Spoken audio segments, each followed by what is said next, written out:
ఇక సంగారెడ్డి జిల్లాలో హైడ్రా కూల్చివేతల భారీ ఆపరేషన్ కొనసాగుతుంది. జిల్లాలోని అమీన్పూర్, ఐలాపురంలో 2 రోజు కూడా కూల్చివేతలు కొనసాగుతున్నాయి. ఈ క్రమంలో 861 ఎకరాల ప్రభుత్వ భూమిని హైడ్రా స్వాధీనం చేసుకుంది. 15,000 కోట్ల రూపాయలకు పైగా విలువైన భూమిని హైడ్రా కాపాడింది.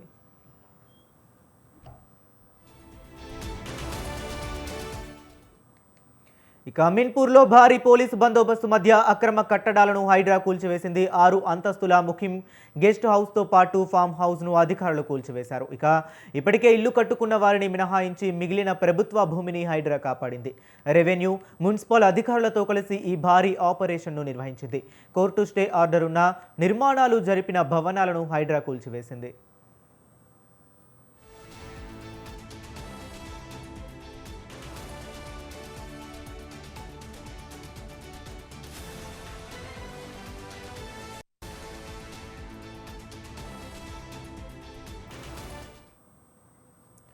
ఇక సంగారెడ్డి జిల్లా అమీన్పూర్ మండలం ఐలాపురం గ్రామంలో 1 నుంచి 220 సర్వే నెంబర్ల వరకు మొత్తం 1,263 ఎకరాల ప్రభుత్వ భూమి ఉంది.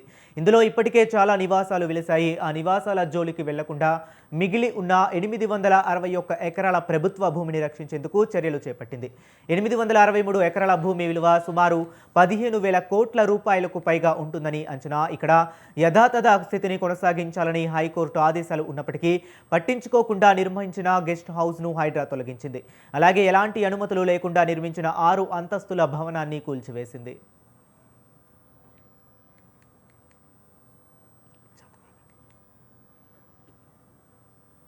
ఇక ఇదే అంశం గురించి మరింత సమాచారాన్ని మా కరెస్పాండెంట్ అమర్ ఫోన్ లైన్లో అందిస్తారు. అమర్, చెప్పండి.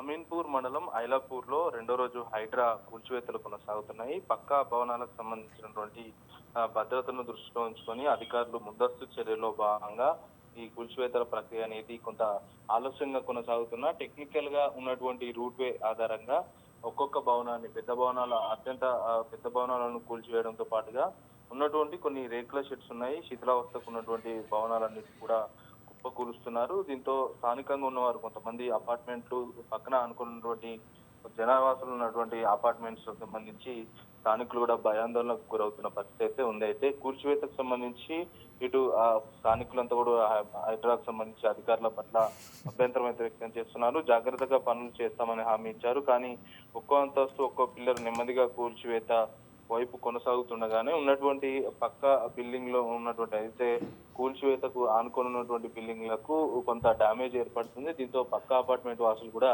తీవ్ర ఆందోళన వ్యక్తం చేస్తున్నారు. దీని పట్ల అధికారులు కూడా స్పందించాలంటూ కూడా కోరుతున్న నేపథ్యం అయితే ఉంది. అయితే ఒకవైపు హైడ్రా అధికారులు ఉన్నటువంటి 1,200 ఎకరాలకు సంబంధించినటువంటి భూమి ఉంది. ఇందులో 860 ఎకరాలు మిగులు భూమి ఉంది. అందులో ఉన్నటువంటి చిన్న పెద్ద గొప్ప అంటే ఖాళీగా ఉన్నటువంటి భూములను అంటే జనావాసాలు లేకుండా నివసితాలు లేకుండా ప్రాంతాలను టార్గెట్ గా చేసుకుంటూ 860 ఎకరాల భూమిని కాపాడేందుకు ప్రస్తుతం హైడ్రా అధికారులు ఒక బిగ్ ఆపరేషన్ అయితే చేపడుతున్నారని చెప్పుకోవచ్చు. నిన్నటి నుంచి అంటే నిన్న తెల్లవారుజాము నుంచి నిర్వీర్యమంగా నిన్న రాత్రి అయినా కూడా ఇంకా హైడ్రా అధికారులు అనేది అక్కడ ఉన్నటువంటి కూల్చివేతలన్నీ కొనసాగిస్తున్నారు. ఇప్పుడు కూడా ఇంకా 2వ రోజు కూడా కంటిన్యూగా కొనసాగుతున్నాయి. మరి రేపు కూడా ఉన్నటువంటి కూల్చివేతలు మొత్తం కూడా ముగిశాక చుట్టూ ఫెన్సింగ్ వేస్తామని కూడా హైడ్రా అధికారులు చెప్పారు. ప్రభుత్వ భూమిని ఎవరు కబ్జా చేసినా కూడా ఉపేక్షించేది లేదని కఠిన చర్యలు తీసుకుంటామని హైడ్రా అధికారులు అయితే చెప్తా ఉన్నారు. ప్రస్తుతానికి అయితే అక్కడ ఉన్నటువంటి రెవెన్యూ అధికారులు, మున్సిపల్ అధికారులు, హైడ్రా అధికారులు సంయుక్తంగా ఉన్నటువంటి కూల్చివేతలు పర్యవేక్షించడంతో పాటు అక్కడ హైడ్రా కూల్చివేతలకు సంబంధించి ఎవరికి ఎలాంటి ఇబ్బందులు తలెత్తకుండా చూసుకుంటున్నారు. ఎందుకంటే జనవాసాల మధ్య ఉన్నటువంటి కొన్ని ఇండ్లు కూడా కూల్చివేస్తున్న నేపథ్యంలో అక్రమంగా ఇల్లీగల్ గా ఇటు కమర్షియల్ గా భవనాలకు సంబంధించి దృష్టి వాటిని కూడా ఒక్కొక్కటిగా కూల్చివేస్తున్న పరిస్థితి అయితే ఉన్నాయి. నిన్న హైకోర్టు స్టే ఆర్డర్ ఇచ్చింది. హౌస్ మోషన్ వేయడం జరిగింది. ముఖ్యమైన వ్యక్తి వేసిన తర్వాత హైకోర్టు స్టే ఆర్డర్ ఉన్నా ఇంకా కూల్చివేస్తున్నారని ముఖ్యం కూడా ఆందోళన వ్యక్తం చేశారు. ఎందుకంటే హైకోర్టు ఆర్డర్ ఇచ్చింది కానీ ఆర్డర్ అధికారులకు ఇంతవరకు చేరలేదు. ఆర్డర్ వస్తే మాత్రం తప్పకుండా హైడ్రా అధికారులు ఈ చర్యలన్నీ కూడా ముగిస్తారు. లేకుంటే అది ఆర్డర్ వచ్చే వరకు ఉన్నటువంటి హైడ్రా అధికారులు చేపట్టినటువంటి కూల్చివేతలు ఇంకా కొనసాగిస్తారని అయితే హైడ్రా అధికారులు అయితే చెప్తా ఉన్నారు. Okay Amar, thank you.